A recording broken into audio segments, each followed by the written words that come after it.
খবর 24 সাথে আপনাকে স্বাগত। নতুন নতুন খবর জানার জন্য আমাদের চ্যানেলে চোখ রাখুন।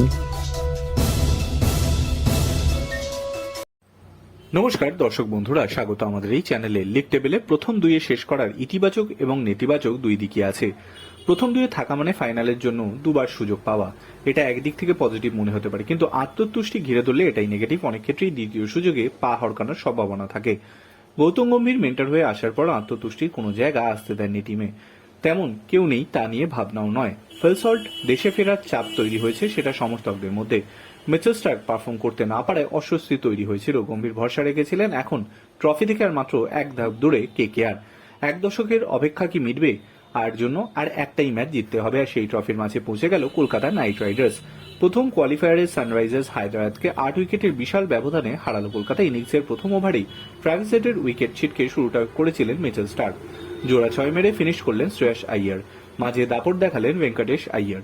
আহমেদাবাদে কেকেআর এর আইয়ারই বিধ্বংসী সানরাইজকে অপেক্ষা করতে হবে দ্বিতীয়বার কোয়ালিফিকেশনের জন্য। মিচেল স্টার্কের দাপট, স্পিনারদের অনবদ্য বোলিংয়ে 169 রানেই অল আউট সানরাইজার্স হায়দ্রাবাদ। প্রথম সুযোগেই ফাইনাল নিশ্চিন্ত করতে 160 রানের প্রয়োজন ছিল কেকেআরের। অনেক অল্প সময়ে অল্প রানের টার্গেট চাপ হয়ে দাঁড়ায়। কেকেআর কিন্তু তেমন হতে দেয়নি। গুরবাজ 23 এবং নারিন 21 রানে ফেরেন। এরপর মজবুত জুটি করেন ভেঙ্কটেশ এবং শ্রেয়স। মাত্র 44 বলে 97 রানের অবিচ্ছিন্ন জুটি করেন দুই আইয়ার।